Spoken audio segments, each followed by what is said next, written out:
You will learn what happened in that 9 minutes and 29 seconds. The most important numbers you will hear in this trial are 929. May 25th of 2020, Mr. Derek Chauvin betrayed this badge when he used excessive and unreasonable force upon the body of Mr. George Floyd. You will learn that he was well aware that Mr. Floyd was unarmed, that Mr. Floyd had not threatened anyone, that Mr. Floyd was in handcuffs, he was completely in the control of the police, he was defenseless. We're going to ask at the end of this case that you find Mr. Chauvin guilty for his excessive use of force against George Floyd that was an assault that contributed to taking his life, and for engaging in eminently dangerous behavior, putting the knee on the neck, the knee on the back, for 9 minutes and 29 seconds without regard for Mr. Floyd's life. We're going to ask that you find him guilty of murder in the second degree, murder in the third degree, and second-degree manslaughter. And this will ultimately be another significant battle in this trial. What was Mr. Floyd's actual cause of death? The evidence will show that Mr. Floyd died of a cardiac arrhythmia that occurred as a result of hypertension, his coronary disease, the ingestion of methamphetamine and fentanyl, and the adrenaline flowing through his body, all of which acted to further compromise an already compromised heart. Dr. Baker found none of what are referred to as the telltale signs of asphyxiation. There were no bruises to Mr. Floyd's neck, either on his skin or after peeling his skin back to the muscles beneath. There was no petechial hemorrhaging. There was no evidence that Mr. Floyd's airflow was restricted, and he did not determine to be a positional or mechanical asphyxia death. When you review the actual evidence, and when you hear the law and apply reason and common sense, there will only be one just verdict, and that is to find Mr. Chauvin not guilty. My instincts were telling me that something's wrong. Something is not right. I don't know what, but something wasn't right. In what ways were you thinking that something was not right? It was an extended period of time. Again, I can't tell you the exact amount of time. And they hadn't told me if they needed any more resources. It's a multitude of different things that ran through my brain. About your call, as you sit here today, have you changed your mind about the reasons why you called Sergeant Pleeger when you did? No. Hi, everyone. George Stephanopoulos here. Thanks for checking out the ABC News YouTube channel. If you'd like to get more videos, show highlights, and watch live event coverage, click on the right over here to subscribe to our channel. And don't forget to download the ABC News app for breaking news alerts. Less than 30 minutes away from day 2 of Derek Chauvin's trial getting underway. As we've mentioned, the trial began yesterday with statements, testimony, and disturbing video. Chauvin is charged with killing George Floyd last May. Skylar Henry joins us now with more on what's happening on the ground in Minneapolis. Skylar, hey, thanks for joining us again. It's day 2 of the trial. What are we likely to expect from today?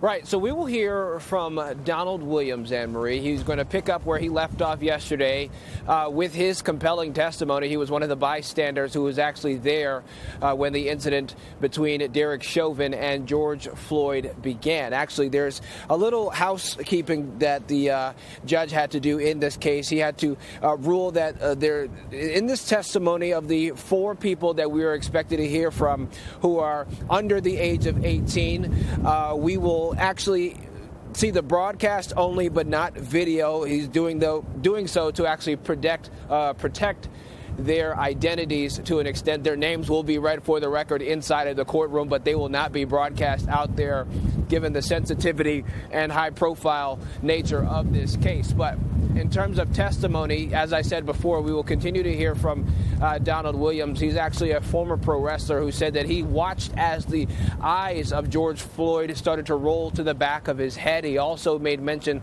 of the fact that he watched as he took his final breaths before he became unconscious. And so he's expected to be cross-examined by the defense as well.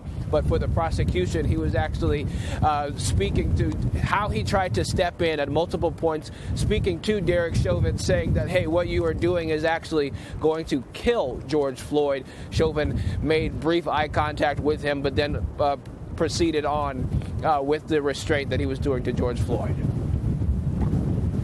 So, Skylar, are you hearing anything on the ground from the community and activists after Monday's proceedings? I note that things are relatively calm there.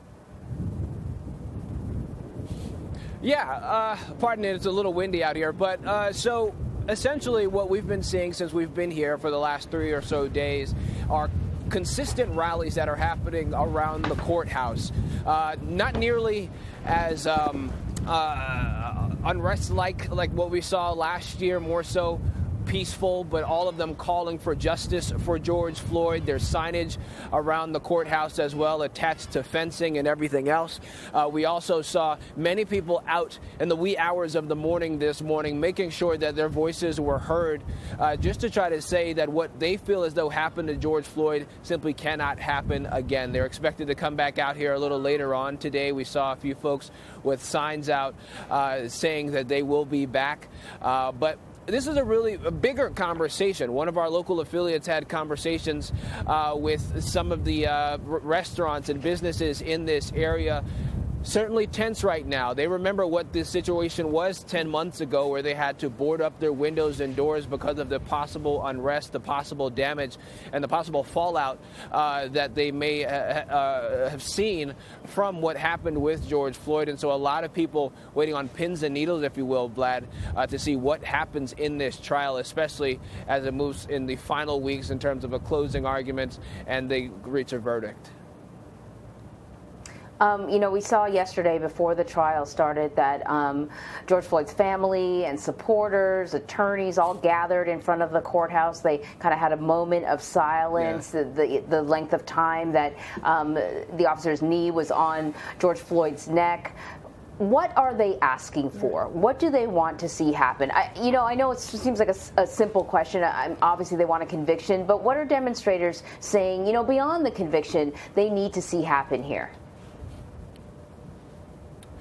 Well, I'll give you a good example of that, Anne Marie. We actually caught up with the mother of Eric Garner, and you'll remember he was the man who was killed by a New York police officer back in 2014. He was the person the phrase "I can't breathe" that actually became a national rallying cry for instances of police brutality, or where people feel as though that were the case. Well, we spoke with his mother.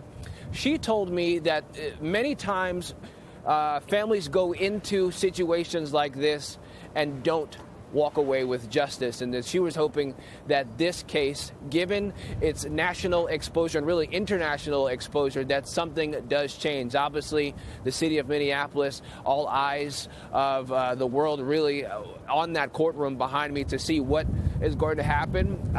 Many people calling for justice, which, that's something that we've heard throughout this entire time, but really they're also calling for a conversation and a rallying around the idea of policing in terms of communities of color and the relationship that the two have going forward, and whether or not there's appropriate uses of force, whether or not people should go out into the community if they aren't properly trained to do so. And so there are a lot of ripple effects in terms of conversations that people want to see happen even long after this verdict comes in this case. But I think it all starts with what happens inside of that courtroom.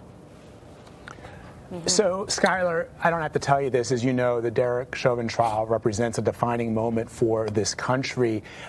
Does the city of Minneapolis have a plan in place for when the jury reaches a verdict? I mean, this is becoming a referendum on so many things, and it perhaps shouldn't be, but it is. It's just a reality of where we are today. It encompasses everything from policing in America to what it's like to be a black person walking the streets of our cities.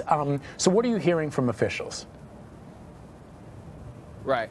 Well, let's set the scene, if you will. So the government center right behind me, the Hennepin County Government Center, is essentially fortified. It's closed to the public.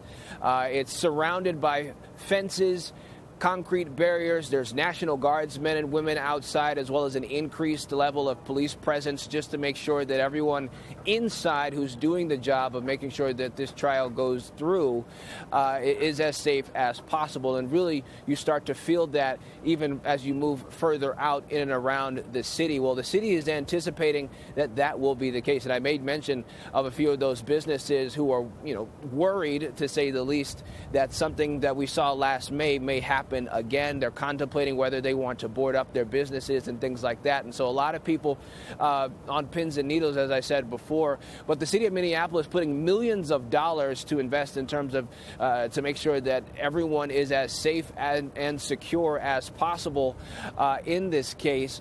We also know that the city is also mulling over the idea of considering how they do policing here in Minneapolis. And so that is something else that you have to take away of just what happened here last May. So as I said before, a lot of different moving parts coming from this. I think many people hopeful for a just outcome, whether that's Derek Chauvin being convicted in this case or on what specific charges, where he can, be facing prison time anywhere from 10 to 40 years in prison. But what they're looking for is more so long-term solutions long after this, Vlad. All right. Skylar Henry reporting for us on the ground in Minneapolis. Skylar, thank you, my friend.